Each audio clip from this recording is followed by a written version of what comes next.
Tapi ada nggak sejak mereka dibina oleh Pak Chen Li ya, kehidupan mereka ataupun sudut pandang mereka seperti ada, Bu. Pak Chen Li jadi berubah? Iya ada. Dulu mereka tuh berapa orang itu jadi pengemis, pengamen, pengemis terutama minta-minta di luar sana. Tetapi ketika kita kasih satu pengertian kebenaran, mereka nggak mau lagi, Bu. Malahan mereka berusaha sendiri.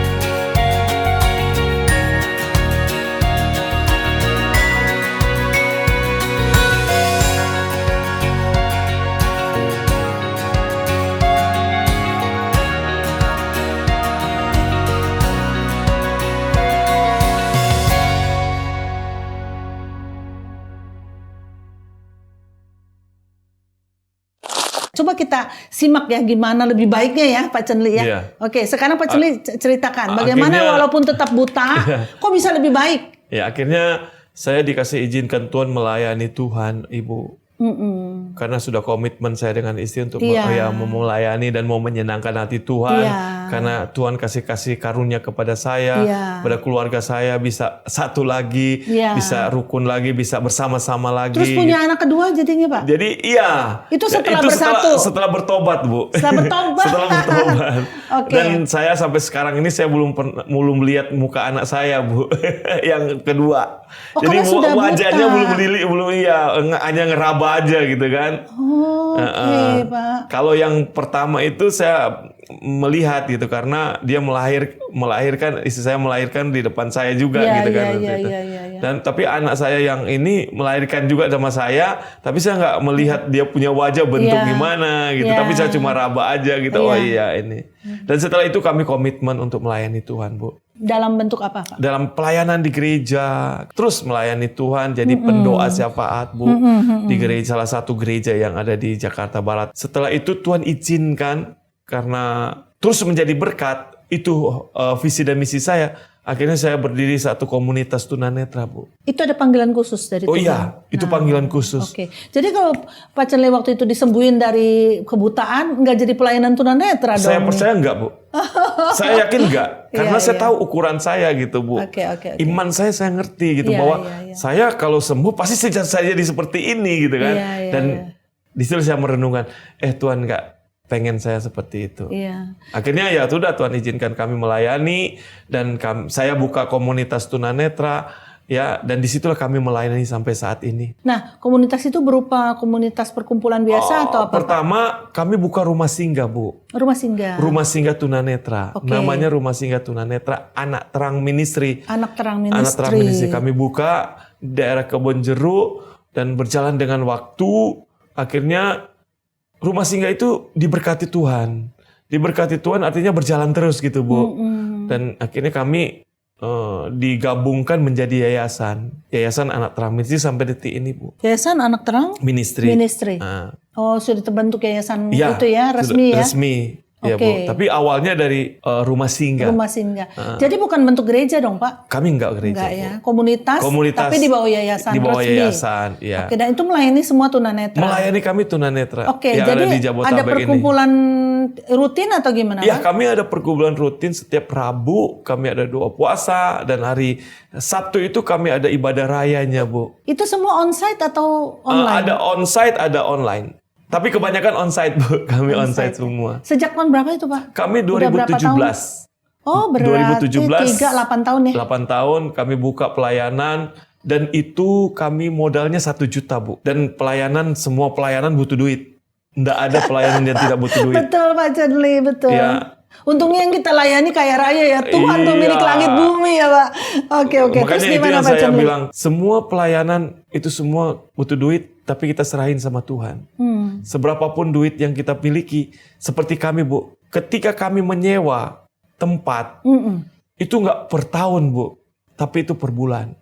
Dan duit kami dan saya dengan istri itu ada cuma 1 juta. Dan kami harus ngontrak karena kami sudah komitmen, sudah punya ini dengan teman-teman bahwa kami akan punya tempat untuk menjadi rumah singgah.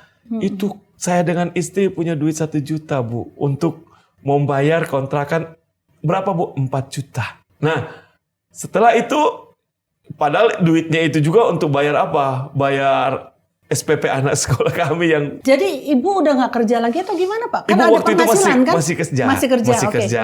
Oke. 2017 itu masih kerja. Iya. Dan kebetulan itu juga duit 1 juta itu untuk bayar apa SPP anak sekolah kami. Dari gaji yang itu ada 1 juta buat bayar. Iya. Sementara Pak Senli udah nggak punya pekerjaan Udah lagi nggak punya, kan? Bu, ya. Oke. Akhirnya udah kami pakai itu dengan iman kami untuk membayar 1 bulan ke depan. Karena Jadi 3 jutanya dari teman-teman yang lain. Nah, inilah yang saya bilang, Bu. 3 juta itu bukan dari tunanetra juga, Bu. Tapi dari teman-teman yang dari luar sana. Yang melihat punya kerinduan saya gitu, Bu. Untuk membuka rumah singgah tunanetra. Iya. Akhirnya saya kontak teman-teman. Dan ada salah satu teman pengusaha. Udah, kami akan bayar 1 juta ini. Yang sisanya nanti kami akan bayar gitu kan. Puji Tuhan. Akhirnya kami minta sama yang punya rumah. Bu, kami nggak bisa bayar tahunan, tapi bulanan, boleh nggak? Nah, di situ saya tanya Tuhan, kalau ini dari Tuhan, kami bisa bayar bulanan. Saya bilang, kalau untuk tahunan dia minta, kami nggak punya, ya. Itu bukan dari Tuhan. Akhirnya yang punya rumah bilang, iya Pak Chandli, nggak apa-apa 1 bulan, tapi 1 bulan sekian, 4 juta, ya udah. Nah, disitulah kami baru awal, di bulan November 2017, kami bayar per bulan. Dan disitulah kami berkumpul tunanetra. Sekitar berapa orang, Dulu enggak sampai 10. Awalnya, Bu. Enggak sampai segitu, enggak nyampe sekarang ini. Sekarang berapa? Sekarang udah 70-an lebih. Puji Tuhan. Kami punya anggota yayasan itu. Bulan demi bulan kami harus bayar, Bu. Iya.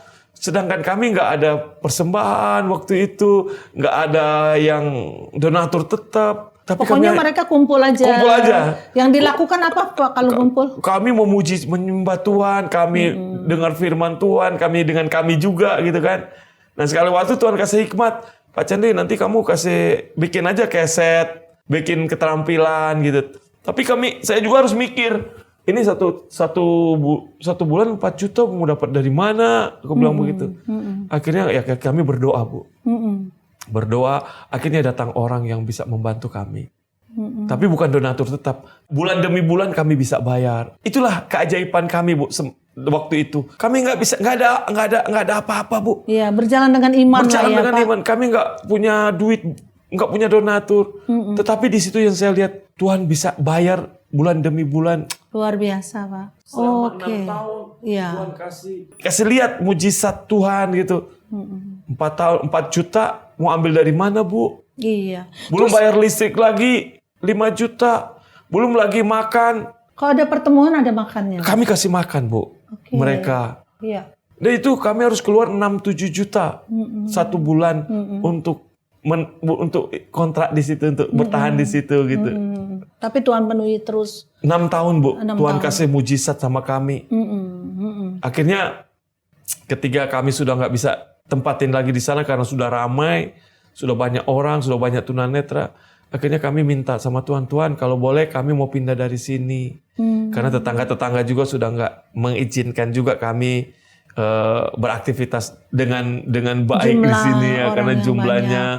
Akhirnya kami minta sama Tuhan, Bu. Tapi ibadah kami sudah nggak lagi di situ, Bu. Kami pinjam gereja, salah satu gereja.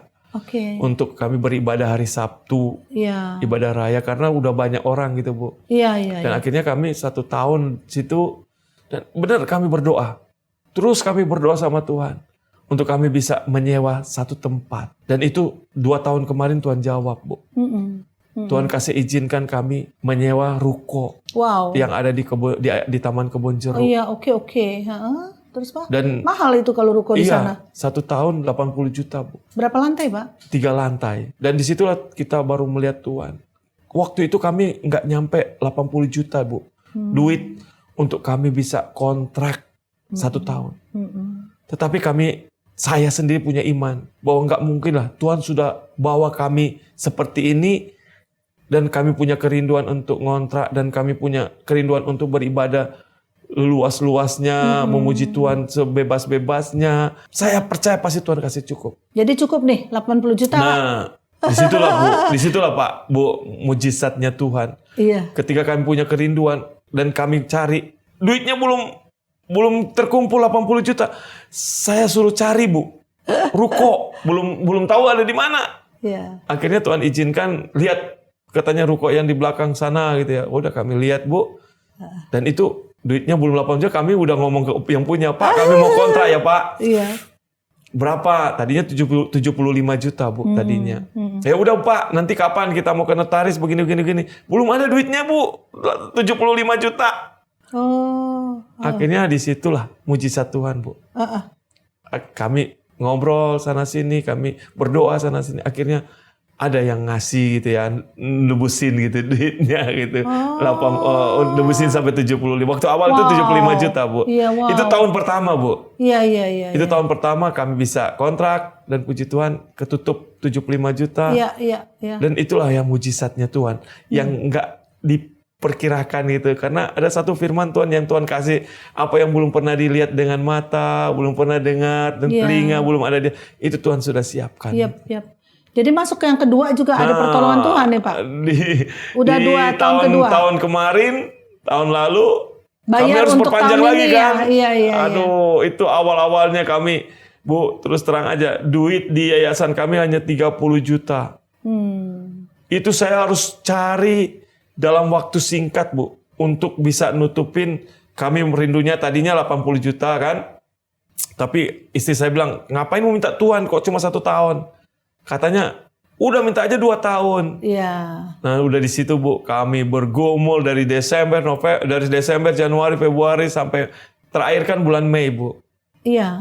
Dan disitulah kami bergumul Bu. Dan Tuhan kasih terus Bu, duit di rekening yayasan kami Bu. Nggak tahu dari mana tuh? Nggak tahu dari mana. Pokoknya di rekeningnya ada aja. Padahal kami nggak punya donatur tetap Bu. Nggak ada donatur yang ngasih nih 80 juta. Ini 160 juta nggak ada Bu. Jadi harus menggalang 160 juta karena 2 tahun ya? Iya. Oke. Karena istri saya sudah komitmen dan dapat dari Tuhan 2 tahun. Ya udah, saya juga harus saya juga lebih ini lagi gitu kan. Iya. Nah, disitulah Tuhan bilang, aku tidak akan sekali-kali meninggalkan kamu. Aku tidak akan sekali-kali membiarkan kamu. Dan di situ kami beriman. Dan Bu, waktu ada 1 minggu, kami harus mau menghadapi notaris. Karena kan sudah janjian dengan notaris Bu, dengan yang punya rumah.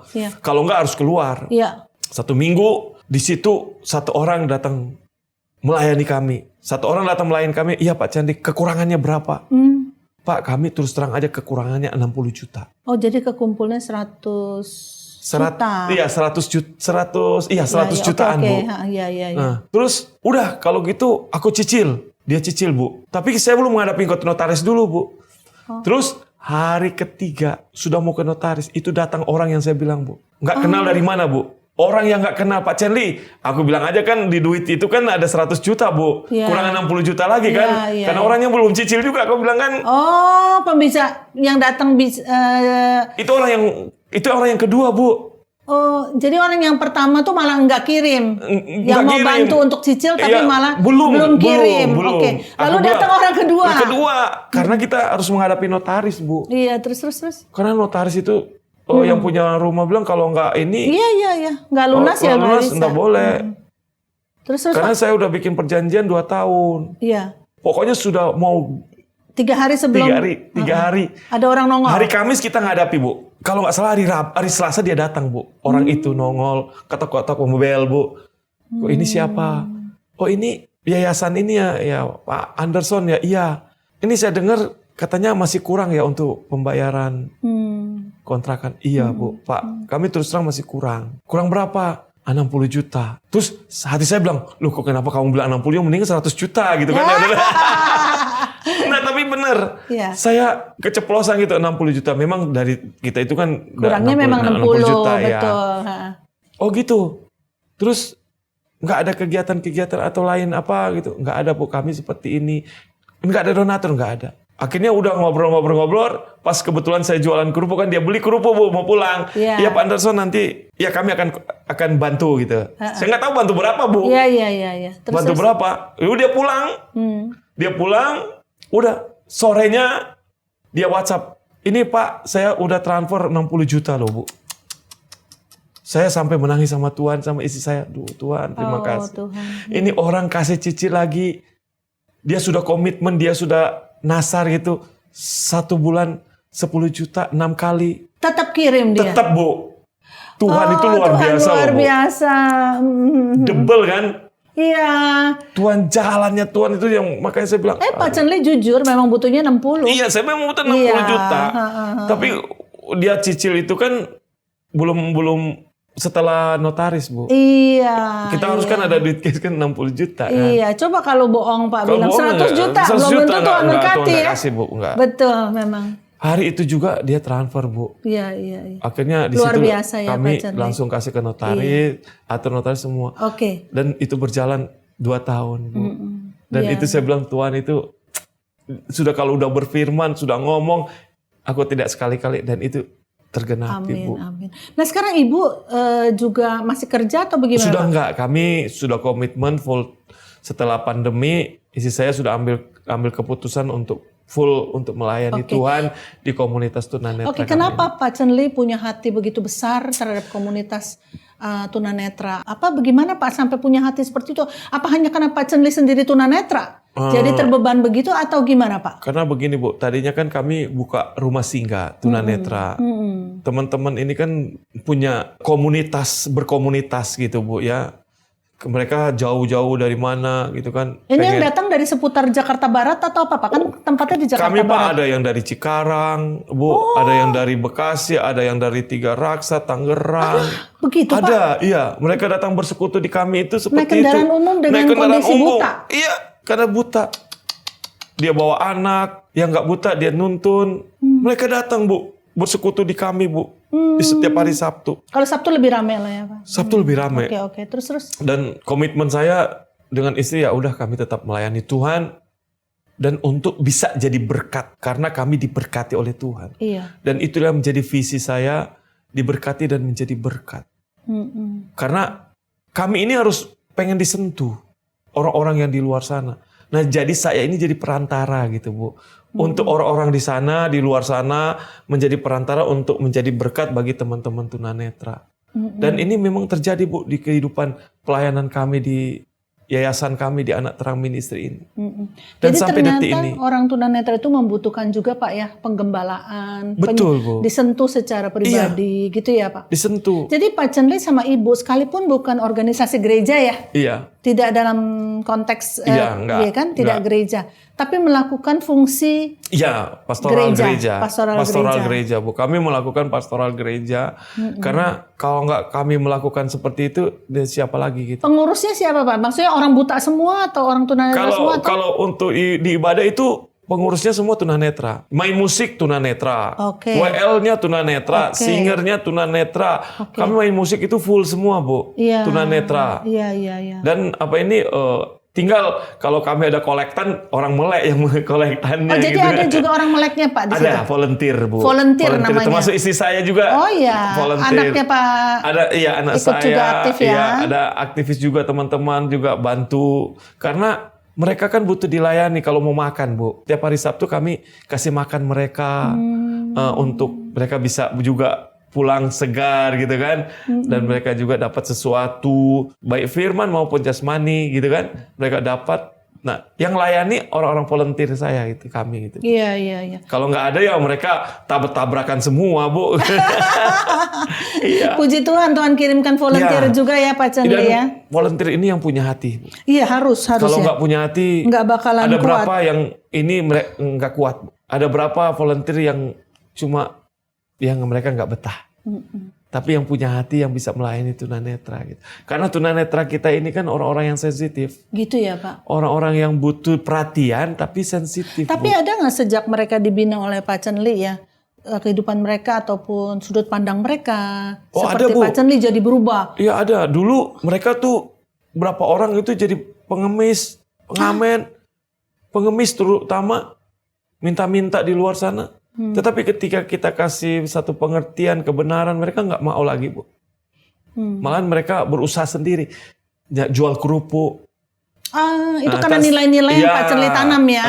Mereka yang penting halal gitu ya istilahnya ya. Puji Tuhan. Yang penting bisa hasil. Dan ada yang sukses Bu untuk jual kerupuk Bu mereka. Bisa bangun rumah, bisa sekolahin anak. Oh mereka, gitu. Iya. Bisa sampai bisa kuliah, sampai lulus SMA ada Bu mereka karena hasil jualan kerupuk. Dan banyak di luar sana juga yang berhasil gara-gara mereka nggak mau lagi mengemis. Ya puji Tuhan ya. Makanya saya ingin jadi berkat, jadi dampak Bu. Iya. Sesuatu yang nggak bisa, tapi kami bisa. Makanya saya visinya diberkati dan menjadi berkat, menjangkau yang tidak terjangkau. Itu rahasia Tuhan yang tidak terjangkau itu, yang menjangkau yang tidak terjangkau itu rahasia Tuhan yang terus saya gali terus gitu. Ternyata itulah yang Tuhan bilang, kita harus menjadi berkat di luar sana sehingga yang nggak bisa sama orang lain, kalian bisa. Gitu. Iya. Jadi salah satunya adalah memang komunitas tunanetra itu ternyata tidak banyak yang mungkin menjangkau mereka ya. Betul Bu. Pak Chenli ya. Iya, jadi sungguh Tuhan punya maksud dan rencana luar biasa ya Pak. Ya makanya kan kita harus menjadi sesuatu. Saya bawa mereka pakai misi juga Bu ke Papua. Oh. Iya, misi ke Papua, ke Kalimantan. Terus dananya ada aja tuh Pak? Dananya ada aja. Tuhan itu luar biasa. Kalau kita udah dikasih suruh sama Tuhan, dananya ada. Ke Papua itu puluhan juta Bu. Ke Kalimantan kita harus naik pesawat dulu Bu. Iya. Sebelum pandemi. Terus yang berangkatnya itu tunanetra. Tunanetra, yang main musik tunanetra, yang worship leader tunanetra, singernya tunanetra. Iya. Tapi harus ada pendamping Bu. Kami harus ada yang melek. Karena yang ngatur-ngatur itu apanya semuanya kan tunanetra, orang melek. Dan Desember kemarin kami dari Bali pelayanan juga. Itu termasuk misi dari kami gitu. Diundang juga Pak. Diundang, mereka. iya. Jadi Pak Chenli boleh dikatakan sekarang kalau diambil kesimpulan kondisi Pak Chenli yang boleh dikatakan tidak dalam tanda kutip sempurna secara fisik, tapi bisa melayani Tuhan dibanding dengan masa lalu Pak Chenli yang duitnya banyak, bisa hidup-hidup seperti itu. Pak Chenli bagaimana menyikapi, menyimpulkan kehidupan Pak Chenli sekarang? Mungkin bisa sampaikan kepada sahabat Crosstalk ya, bagaimana bisa menang justru dalam kondisi yang tidak sempurna dibandingkan dengan sempurna tapi hidup di dalam kondisi yang tidak diingin atau tidak tidak disukai Tuhan lah, ya.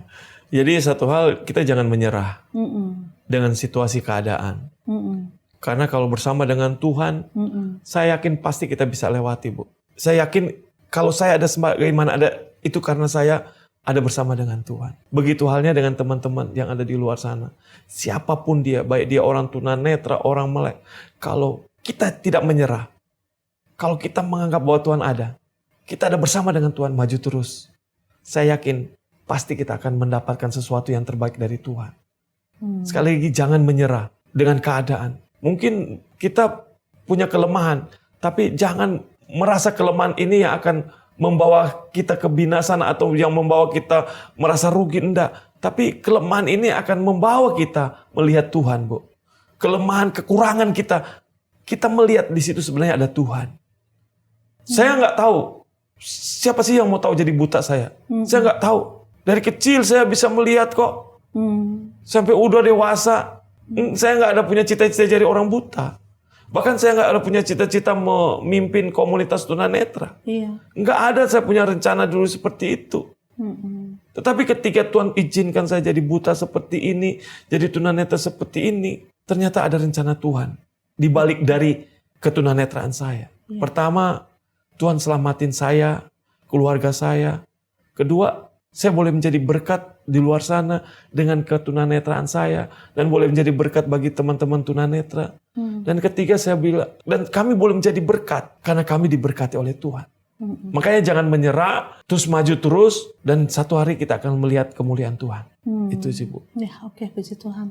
Baik, Sobat Crosstalk, kita sudah mendengar banyak sekali kesaksian yang sungguh luar biasa. Biarlah kita juga boleh mendapatkan inspirasi. Mungkin keadaan kita bukanlah buta. Mungkin keadaan kita bukan seperti Pak Chenli ya. Kita memiliki pergumulan kita masing-masing. Kita memiliki tantangan hidup kita masing-masing.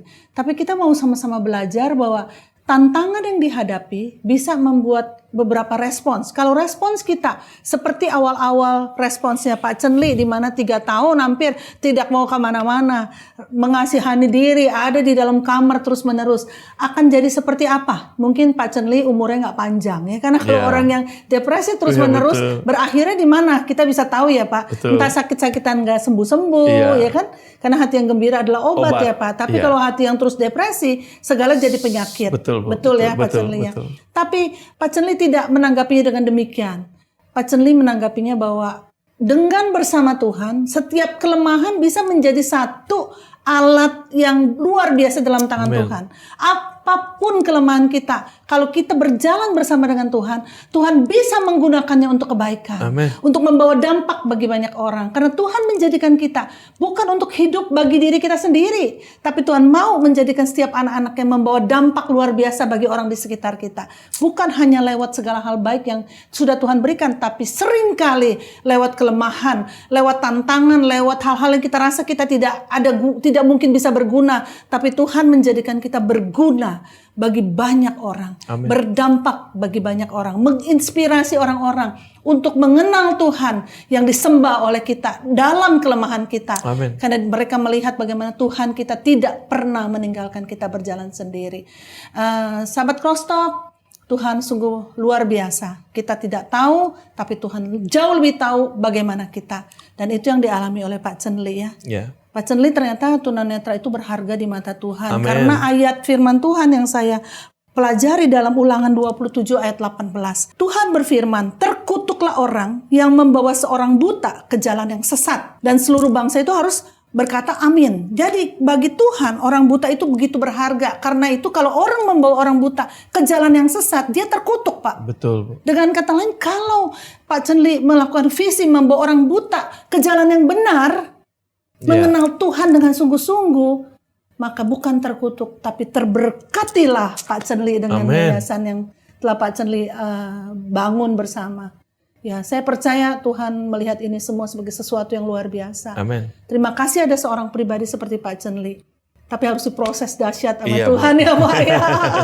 Ya kalau nggak begitu kan kita nggak diproses, kita nggak akan melihat. Dan kita nggak akan merasakan Bu. Betul, nggak mengalami lah pribadi. Iya, baik dia keuangan, baik dia apapun itu, kalau kita nggak diproses gitu kan, kita nggak melihat Tuhan gitu Bu. Iya, betul.